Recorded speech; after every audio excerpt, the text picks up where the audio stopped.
Hello guys, welcome back to English की पाठशाला। एक बार और आपका फिर से स्वागत है इंग्लिश की पाठशाला में। आप में से कई सारे व्यूअर्स के लगातार फीडबैक मिल रहे हैं कि they are really enjoying this program. ये स्पोकन इंग्लिश की आसान टेक्निक्स और टिप्स को वो एंजॉय कर रहे हैं। हाँ, कुछ लोगों को अच्छा नहीं लगता है, लेकिन मैं प्रीवियस क्लास में डायलॉग यूज़ किया था, जिसका पेट सच में भरा हुआ है, जिसको नॉलेज है, उसको हो सकता है ये चीज़ें बड़ी आसान लगें और मैं भी उनको अच्छा भी नहीं लगे।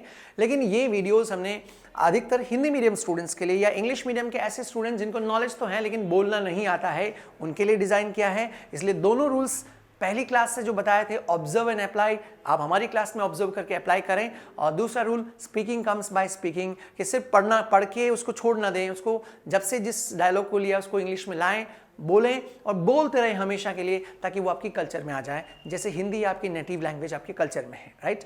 साथ में आप में से जो लोग अब तक हमसे यूट्यूब पर नहीं जुड़ पाए हैं, अभी सर्च इंजन, यूट्यूब के सर्च इंजन में नाम टाइप करें Mukesh Janwa, my name is Mukesh Janwa, और टाइटेनियम के नाम से सर्च करोगे तो भी आपको चैनल मिल जाएगा। चैनल को सब्सक्राइब करें, बेल आइकन को प्रेस करें। साथ ही आप यूट्यूब के पेज फेसबुक के पेज को भी आप लाइक करें। फेसबुक के सर्च इंजन में सर्च करें titanium education of English language private limited, page को लाइक करें और वहाँ के कमेंट बॉक्स में भी कुछ भी पूछ सकते हैं। और इंस्टाग्राम पर भी टाइटेनियम इंग्लिश क्लासेस के नाम से आप फॉलो कर सकते हैं। और यदि किसी की भी फ्रेंचाइजीज रिगार्डिंग यदि कोई क्वेश्चन हो, लेना चाहता है, दिलचस्पी है, तो वीडियो को लास्ट तक देखें। लास्ट में आपको इन्फॉर्मेशन दी जाएगी। और जो नहीं चाहता और नॉर्मल इंग्लिश लर्न करना चाहता है, उनको भी हम यही रिक्वेस्ट करेंगे कि वीडियो लास्ट तक देखें। सीक्वेंस के साथ लास्ट में हम स्लाइड डिस्प्ले करेंगे, उसमें कई सारी वोकैबुलरी वर्ड्स वगैरह मिलेंगे। That is very helpful for you, right. अब हम शुरू करते हैं, आप और हम सब बोलिए let's start, let's begin. So today yesterday in previous class we finished all WH words। अब हम किसके ऊपर आ रहे हैं? अब कुछ जो चीज़ें स्पीकिंग में काम में आती हैं, स्कूल में आपने इतना सा पढ़ा है, उस प्रकार के टॉपिक्स पर मैं ज़्यादा आपको प्रैक्टिस करवाऊंगा। उनमें से आज जो मैंने चूज़ किया है यूज्ड टू। क्या?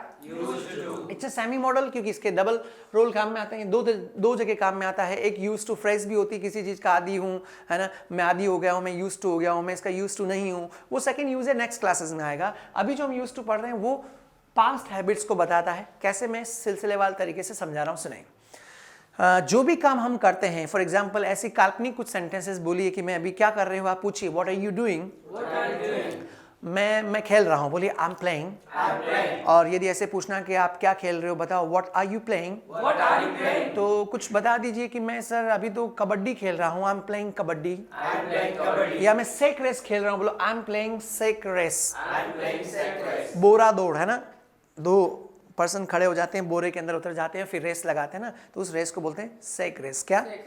हिंदी में बोरा दौड़ कहते हैं उसको, है ना। बोलिए I am playing sack race. Believe me, it's very interesting. If you have played और not I don't know, but बहुत इंटरेस्टिंग, बड़ा मजा आता है ना। सो ये तो आप अभी कोई काम कर रहे हो बोल दिया। हमने इसके बाद एक टॉपिक पढ़ा था शुरुआती क्लासेस में कि जो भी काम हम करते हैं क्यों करते हैं?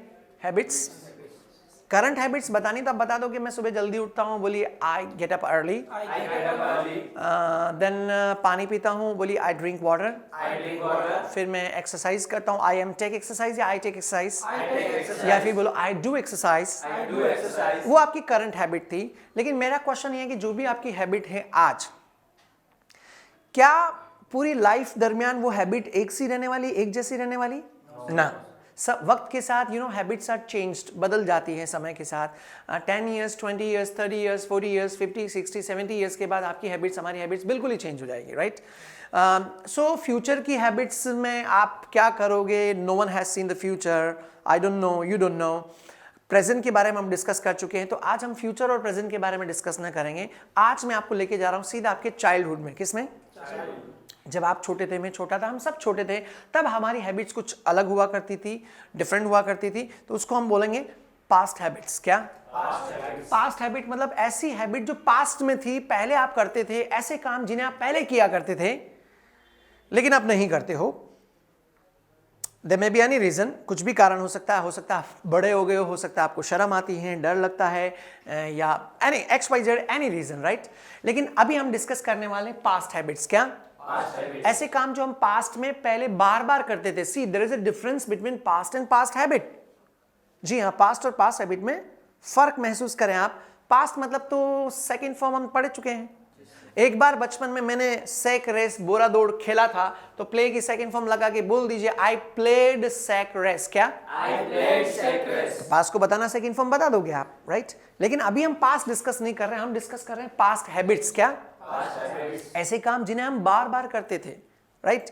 जैसे बोरा दौड़ आपके साथ, I really don't know about you but about me, हम लोग बहुत खेलते थे, है ना? जब भी मौका मिलता था हम सैक रेस खेलते थे, हाइड एंड सीक खेलते थे। तो ये काम वो हैं जो एक बार नहीं किए या दो बार नहीं किए, हमने बार बार किए। तो ऐसे काम जो पास्ट में हम बार बार करते थे उन्हीं को हम कहते हैं पास्ट हैबिट्स। क्या? Past habits. Got it everyone? तो हिंदी में आप कैसे बताते हो पास्ट हैबिट? मैं बचपन में हाइड एंड सीक खेलता था, मैं बचपन में पकड़म पकड़ी खेलता था, मैं बचपन में बोरा दौड़ खेलता था या खेला करता था, राइट? ये हिंदी में। यही यदि इंग्लिश में बताना है, मैं बचपन में बोरा दौड़ खेलता था, तो इसे पास्ट हैबिट कहते हैं। और इंग्लिश में कुछ ऐसे बताएंगे, I used to play sack race. बोलिए,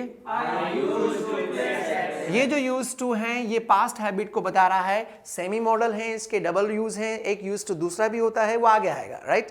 अभी आप इसको बोलिए, प्रैक्टिस में लाइए। यूज टू एक ही मॉडल का रोल प्ले कर रहा है, ओके? तो बोलिए, बचपन में मैं और भी कई सारे गेम्स खेलता था, और भी मेरी कई सारी हैबिट्स थी। मैं वन बाय वन समझा रहा हूं और प्रैक्टिस करवा रहा हूं, और आप भी बोलें, क्योंकि अमूमन अभी जो मैं एग्जाम्पल दे रहा हूं ये आपकी बचपन की यादों को ताज़ा कर देगा, राइट? तो आप फीलिंग के साथ बोलिए। जैसे मेरा एक बचपन में फेवरेट गेम था टग ऑफ वॉर। क्या? वर्ड बोलिए, टग of war. Tug of war. मतलब रस्सा कस्सी, है ना? 5-6 जने उधर खड़े हो जाते हैं, 5-6 लोग इधर खड़े हो जाते हैं, फिर एक लाइन खींचते हैं, एक रस्सा लेते हाथ में, और वो लोग इधर खींचते थे और ये लोग इधर खींचते थे, है ना? तो जो उस लाइन को क्रॉस करता वो विनर होता। तो इसे हम कहते हैं रस्सा कस्सी, इंग्लिश में बोलते हैं टग ऑफ वॉर। क्या? Tug of war. मेरी आदत बता रहा हूं, आपकी बाद में बताइएगा। मैं बचपन में एक बार नहीं खेला, जब भी मौका मिलता था, टूर्नामेंट होता था, मैं तो घर पे जाके दोस्तों के साथ भी मैं रस्सा कसी खेला करता था या खेलता था। तो उसके लिए आई यूज्ड टू एक्शन की जगह प्ले टग ऑफ वॉर उठाकर यहां रखकर पूरा सेंटेंस बनाकर बोलिए, I used to play tug of war. Very nice. मेरे साथ बोलिए, I used to play tug of war. I used to play tug of war. Next, और भी कई सारे गेम्स हैं जो हम बचपन में खेलते थे, मैं सिलसिलेवार तरीके से बता रहा हूं, है ना? एक और सबसे इंपॉर्टेंट गेम था हॉपस्कॉच। क्या? Hopscotch. खेलते नहीं खेलते? मैं भी पूछता हूं, पहले मैं बताता हूं हॉपस्कॉच क्या होता है। ऐसे 5 खंड बनाते थे, 5 इधर 5 खंड इधर बनाते थे, मिट्टी के ऊपर एक चपटा पत्थर लेके फिर ऐसे डालते थे, फिर उसके अंदर ऐसे, याद आया कुछ? फिर एक घर बनाते थे, फिर दूसरा घर बनाते थे। It was different fun, right? उसको हम कहते हैं हॉपस्कॉच। क्या? Hopscotch. शुद्ध हिंदी में कहते हैं चीपस, है ना? चीपस खेलते थे। ये कोई एक बार नहीं खेला हमने, जब भी समय मिलता था ना तब हम चीपस खेला करते। तो हम हिंदी में क्या बोलेंगे? मैं बचपन में चीपस खेलता था यार, मैं बचपन में चीपस खेला करता था। इंग्लिश में बोलना है तो आई यूज टू एक्शन की जगह प्ले हॉपस्कॉच यहां रखकर बोलिए, I used to play hopscotch. Very nice. बोलो, I used to play hopscotch. I used to play hopscotch. लेकिन यदि हम हॉपस्कॉच की बात करें, चीपस की बात करें, यदि हम हाइड एंड सीक की बात करें, तो ये कुछ गेम्स और कुछ आदतें ऐसी हैं जो सिर्फ बचपन में ही थी, अब नहीं करते उनको आप, है ना? तो आप कह सकते हो कि मैं बचपन में ही ये चीपस खेलता था, है ना, अब नहीं खेलता हूं, अब ये प्रोसेस में नहीं। तो इसके लिए आप अच्छा सेंटेंस यूज कर सकते हो, बट नो लॉन्गर नाउ। बोलो, But no longer now. अब ये ऐसे सेंटेंस है, प्रैक्टिस करोगे तो आएगा, नहीं तो आएगा नहीं। लेकिन अब नहीं, इसका अर्थ ही होता है, बोलिए but no longer now, But no longer now. है ना? आप कह सकते हो कि सर अब ये चीपस खेलना, हाइड एंड सीक खेलना, ये दिन हमारे लिए तो गए सर। बोलो, गोन आर द डेज, है ना? ये बने बनाए सेंटेंस है, इनको एज इट इज बोलना पड़ेगा आपको। Gone are the days, Gone are the days. गए वो दिन सर। बोलिए, gone are the days. Gone are the days. Comfortable? Next question पूछते हैं एक और। अब मैं गेम्स के बाद कुछ दूसरी हैबिट्स का भी जिक्र करता हूं। Read comics. कॉमिक्स पढ़ने की चाचा चौधरी बड़ी इंटरेस्टिंग कॉमिक्स हुआ करती थी बचपन में, स्कूल एंड कॉलेज लाइफ में। तो मैं कॉमिक्स पढ़ता था, कई बार पढ़ता था। तो आई यूज्ड टू एक्शन की जगह रीड कॉमिक्स रखकर बोलो, I used to read comics. मेरी आदत थी, मैं पहले पढ़ता था। बोलिए, I used to read comics. I used to read comics. अच्छा, ये तो मैं अपनी आदत बता रहा हूं। यदि आपको किसी की आदत पूछनी है, जैसे इनसे पूछना है, कन्हैया क्या तुम बचपन में कॉमिक्स पढ़ते थे क्या? पास्ट हैबिट के बारे में पूछना है, पास्ट की आदत के बारे में पूछना है कि क्या तुम बचपन में कॉमिक्स पढ़ते थे क्या या पढ़ा करते थे क्या? तो पास्ट हैबिट के बारे में पूछना, आप सभी जानते हो पास्ट के लिए डू यू या डिड यू? ये पहले पढ़ा हुआ डिड तो हमने। अब डिड के आगे पास्ट हैबिट के लिए यूज्ड टू लगा दो तो यूज्ड टू सेकंड फॉर्म आएगा या फर्स्ट फॉर्म? यूज्ड टू आएगा, ओके, बिकॉज डिड हमने पहले ही यूज कर लिया है, ओके। हाँ, तो बोलिए did you use to action की जगह क्या यूज करना है? Read comics. पूछना है, इनकी पास्ट हैबिट पूछनी है कि कन्हैया क्या तुम बचपन में कॉमिक्स पढ़ते थे? तो did you use to action की जगह रीड कॉमिक्स उठाकर यहां रखकर पूरा क्वेश्चन पूछिए इनसे। Did you used to read comics? Very nice, बोलिए did you use to read comics? Did you used to read comics? ये क्या बोलेंगे? यस सर, बचपन में मैं पढ़ता था कॉमिक्स। बोलिए I used to read comics. I used to read comics. Next sentence बोलेंगे लेकिन अब नहीं सर। बोलो but no longer now. But no longer now. Time नहीं मिलता है, अब इतना इंटरेस्ट नहीं है, गए वो दिन। बोलो gone are the days. Gone are the days. Comfortable? Next question मैं आपसे पूछूंगा एक बार, एक सबसे फेवरेट गेम सिर्फ इंडिया में नहीं पूरी दुनिया में खेला जाता है। बोलिए प्ले मार्बल्स। क्या? Play marbles. You know marbles? क्या? कंचे, अंटी खेलना। अंटी लोकल वर्ड है, राइट? शुद्ध हिंदी में उसको बोलते हैं कंचे खेलना, ओके। तो याद करो, ऐसे गड्ढे, ऐसे छोटे से गड्ढे बनाते थे एड़ी से। अलग अलग लोगों का अलग अलग टेक्निक हुआ करता था बचपन में, तो खेलते थे आप। Did you use to play marbles? Yes, I अच्छा मुझे पूछिए सर, आप बचपन में कंचे खेलते थे क्या? ऐसे did you use to action की जगह प्ले मार्बल्स रख के पूछिए। Did you used to play marbles? एक बार फिर से पूछिए। Did you used to play marbles? अब मेरा आंसर भी आप ही दोगे, है ना जी? मैं बचपन में मैं कंचे खेलता था। आई यूज टू एक्शन की जगह प्ले मार्बल्स रख के बोलो। I used to play marbles. एक आवाज में, I use to play marbles. I used to play marbles. अब आगे बोलना लेकिन अब नहीं, but no longer now. But no longer now. Sir गए वो दिन, Gone are the days. एक स्वर में gone are the days. Gone are the days. अच्छा, हाइड एंड सीक, चीपर्स, मार्बल्स, ये सब बचपन के गेम हैं और हम बड़ी भावनाओं से जुड़े हुए हैं। जब भी बचपन का जिक्र आता है, इस प्रकार के गेम्स का जिक्र आता है, तो मन से एक आवाज जरूर निकलती है कि दोज वर द डेज। क्या? वो भी क्या दिन थे? बोलो दोज वर द डेज। फिर से बोलो, वो भी क्या दिन थे sir? Those were the days. अच्छा, ये सब स्पीकिंग डायलॉग्स है ना, टॉपिक तो ऊपर पढ़ रहे हैं, लेकिन इन डायलॉग्स का प्रैक्टिस करना भी हमारा दायित्व है। कहीं ऐसा नहीं हो कि हम लिमिटेड टॉपिक्स में सीमित रह जाएं। असंख्य वोकैबुलरी, बहुत सारे स्पीकिंग डायलॉग्स, जैसे जैसे प्रैक्टिस करोगे वैसे आपका स्पीकिंग एक्सपीरियंस इंप्रूव होगा, ओके। अब मैं एक दो बैड हैबिट्स पूछ के फिर इसको समाप्त करूंगा, है ना। बैड हैबिट्स में क्या था? एक सबसे गंदी आदत बचपन में होती है, वो है सक थंब। क्या? वोकैब बोले पहले, सक थंब। थंब मीन्स अंगूठा, सक मीन्स चूसना। अंगूठा चूसने की आदत बचपन में अक्सर करीब करीब सबको होती है ना। तो यदि मैं आपसे पूछूं क्या बचपन में अंगूठा चूसते थे? Did you use to suck thumb? मना मत करना, आप हाँ तो करना ही पड़ेगा। यस, मैं बोलो I use to suck thumb, लेकिन अब नहीं sir, but no longer now. गए वो दिन, गोन आर द डेज। लेकिन मैंने कहा ना, बचपन का ख्याल आएगा तो आपको सेंटेंस निकलना चाहिए, क्या दिन थे सर वो? वेरी नाइस, बोलिए those were the days. I forgot one more, the most interesting game play पिब्बू। ये तो करीब करीब सबने खेला होगा बचपन में।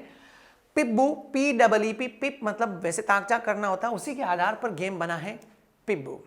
पापा मम्मी दादा दादी इधर उधर गए और जैसे वो आ रहे होते हैं, हम खंबे के पीछे या डोर के पीछे छुप कर जैसे वो आते हम पिब्बू खेलते थे। हिंदी में ऐसे ता, राइट, सामने भी हम ऐसे खेलते थे ता।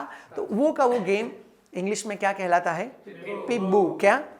सो मैं आपसे क्वेश्चन पूछ रहा हूं, क्या आप ये ता वाला गेम या पिब्बू खेलते थे या खेला करते थे बचपन में? Guys, did you use to play पिब्बू? पूरा आंसर दीजिए, बोलो आई यूज टू प्ले पिब्बू। हाँ, लेकिन अब नहीं sir, but no longer now. गए वो दिन, क्या दिन थे? Those were the days. Clear है? ये मैंने समझाया है एक रियल लाइफ का कॉन्वर्सेशन का रूप देके, ताकि आप भावनाओं के साथ, फीलिंग्स के साथ इसको जुड़कर समझ पाएं, प्रैक्टिस कर पाएं, राइट। अब इसको दूसरे तरीके से यूज कर सकते हो। अभी आप आई यूज कर रहे हो, जरूरी नहीं आप खुद की हैबिट बताएं, आप दूसरों की हैबिट भी बता सकते हैं। बचपन में मेरे पापा मुझसे बहुत प्यार करते थे, तो आई की जगह आप बोलो my father use to love me. और मेरी मम्मी बहुत पीटती थी मुझे, my mother use to beat me. और मेरा भाई मेरे साथ बहुत लड़ाई करता था, बोलो my brother used to fight with me. My brother used to fight with me. ठीक है ना, ऐसी हैबिट्स भी, और ये आज ही प्रैक्टिस करना है। आज घर पे जाके थोड़ा सा चाइल्डहुड के बारे में सोचिए, पहले आप क्या काम करते थे, दूसरे लोग क्या काम करते थे। तो 10, 15, 20, 25, 30 सेंटेंस जैसे जैसे बढ़ेंगे आपकी जबान पर अपने आप निकलेगा। इसको पढ़ना नहीं है, जुबान से निकालना है, राइट? प्रैक्टिस करके जुबान से निकालना है। तो ऐसे कि पहले तो मैं 4 बजे उठ जाता था, लेकिन आजकल मैं पता नहीं बड़ा लेजी हो गया हूँ। ऐसे कुछ भी बोले, पहले मैं 4 बजे उठ जाता था, तो बोलो I used to get up at 4 o'clock। I used to get up at 4 o'clock. College time में हुआ या मैं जब पढ़ता था तब। तो ऐसे नेचुरल सेंटेंसेस और बनाए। गेम्स मैंने इसलिए सहारा लिया क्योंकि बचपन में अधिकतर गेम्स हम खेलते थे, राइट? फिर बाद की हैबिट्स भी आप यूज़ कर सकते हो। पास्ट हैबिट्स कुछ भी हो सकती है, वो 2 साल पहले आपकी कुछ और हैबिट रही हो तो उसको भी आप सेंटेंस में तब्दील करके बोले, राइट? अब ये मैंने प्रैक्टिस करवाया, आप अपनी हैबिट्स, पेरेंट्स की हैबिट्स, जो भी आपके फ्रेंड्स हैं उनकी हैबिट्स, पहले कौन क्या काम करता था, किया करता था, उसको आप लिखें और बोलें, और उनको बोलें, जाके बताएं, dear you don't know you used to fight with me. तुम मेरे साथ लड़ाई करते थे बचपन में, है ना? तुम हमेशा कंप्लेन किया करते थे मेरे खिलाफ, राइट? तुम हमेशा पीछे से आलोचना करते थे। ऐसे बोलना, यू यूज्ड टू क्रिटिसाइज, बोलो You used to criticize. तो मेरी आलोचना करते थे पहले, बोलो you used to criticise me. You used to criticize me. तो ऐसे करके आप इसको जब रूटीन लाइफ में लाओगे तभी स्पीकिंग में आएगा। कई सारे लोग क्या सोचते हैं, मैंने सेंटेंस बनाया, नोटबुक में लिख लिया, प्रॉब्लम सॉल्व होगी। नोटबुक से बाहर निकाल के रियल दुनिया में लाइए उसको, है ना? तभी वो प्रैक्टिकली यूज कर पाएंगे, राइट? आप भी जो प्रोग्राम देख रहे हैं, जैसे हम सजेस्ट कर रहे हैं हमारे स्टूडेंट्स को, आप भी उसको ऐसे ही अमल में लाएं। लिखें कुछ सेंटेंसेस। आपको भी स्लाइड ओपन कर रहा हूं, अभी स्लाइड तो मैं लिखा रहा हूं, बट वो स्लाइड के बाद आपको जो रियल एक्सपीरियंस यदि आप शेयर करोगे तो ज़्यादा फीलिंग के साथ इस टॉपिक को जुबान से निकाल पाओगे। मैं स्लाइड ओपन कर रहा हूँ, ये रही स्लाइड यूज टू की। आप स्लाइड में देखें, ऊपर लिखा हुआ did you use to, I use to पूरा कॉन्वर्सेशन दे रखा है, नीचे कई सारे गेम्स दे रखे हैं और कुछ हैबिट्स दे रखी। आप इनको लिखें और कुछ नहीं दे रखे, मीनिंग खुद निकालें और प्रैक्टिस करें। ये रही स्लाइड ओवर, आपने भी लिखा है। आप अपने रिलेटिव्स के बारे में हैबिट्स लिखेंगे। आज के लिए काफ़ी है, बोलो it's enough for today. It's enough for today. अच्छा लगा सर आपसे पढ़ के, अच्छा लगा आपसे मिलकर, it was nice meeting with you. It was nice meeting with you. हाँ, आपका समय अच्छा निकले, से have a nice time, Have a nice time. मजे कीजिए, have a fun, Have fun. Have a gala time, Have a gala time. Have a sweet dreams. Have a sweet dreams. ऐसे आप यूज करें नाइट को, यदि किससे मिलके जा रहे हो तो हैव अ स्वीट ड्रीम्स, अच्छे सपने आए आपको, बोलो have a sweet dreams. Have a sweet dreams. आप भी देखते रहिए, क्वेश्चंस पूछते रहिए, और जो लोग पॉजिटिव निकाल रहे हैं उसको भी करते रहिए। कई सारे लोग अच्छी बातें करते हैं, कहते हैं कि टीवी में इतने सारे मन बहलाने के लिए प्रोग्राम्स देखते हैं, उससे बढ़िया है कि ये इंग्लिश की पाठशाला कुछ न कुछ ज्ञान देती है, नॉलेज देती है, and knowledge is always helpful for the future. Specially ऐसे लोग जिनके पास नहीं है, जिनके पास इस प्रकार की सुविधा नहीं है, जो लोग हम तक नहीं पहुंच पाते, हम इन वीडियोस के द्वारा देश ही नहीं विदेशों में भी उनके पास पहुंचने की कोशिश करते हैं। आपकी सराहना, आपका प्यार, आपका रिस्पेक्ट हमें सच में मोटिवेट करता है कि हम ज़्यादा से ज़्यादा आपको फैसिलिटी दें, आसान से आसान तरीके से आपको समझाएं। बट अप्रिशिएट करें कुछ लोगों की बात, सचमुच मुझे बहुत अच्छी लगी कि मोबाइल में भी कुछ लोग आजकल कोई फ़नी वीडियो देख रहा है, कोई अपना मन बहला रहा है। मन बहलाने की ज़रूरत उसको पड़ती है जो ज़्यादा टेंशन में हो। यदि आप ज्ञान के ऊपर ध्यान दोगे तो आपको इस प्रकार के मन बहलाने की कभी ज़रूरत या आवश्यकता महसूस नहीं होगी, right? So you guys keep watching, keep commenting and like and share करना ना भूलें। किसी को भी यदि फ्रेंचाइजी रिगार्डिंग यदि आपको इंक्वायरी करनी है तो अभी इसके बाद आपको स्लाइड दिखेगी कुछ पल के लिए, आप ईमेल कर सकते हैं। आज के लिए आपका और हमारा सफ़र यहीं तक। मिलते हैं नेक्स्ट वीडियो क्लास में, नेक्स्ट वीडियो लेक्चर में नए टॉपिक के साथ। और हाँ, नेक्स्ट क्लास में हम कोशिश करेंगे अब धीरे धीरे थोड़ा वो GDN डिबेट का भी टच दे पाएँ। हालांकि it's very tough to manage before the camera, but even will try our best कि कैसे इसको मैनेज किया जा सके। तब तक आप टॉपिक की प्रैक्टिस करते रहें, क्योंकि एक तरफ टॉपिक्स इंप्रूव होंगे, उसके बाद यदि आप GD में डिस्कस करते हो, डिबेट में उसको इंप्लीमेंट करते हो, तभी जाके आपका कम्युनिकेशन इंप्रूव हो पाएगा, राइट? तो आप जुड़े रहिए, देखते रहिए, कमेंट करते रहिए। कीप वॉचिंग इंग्लिश की पाठशाला। Thank you so much. See you in the next video class. Thank you.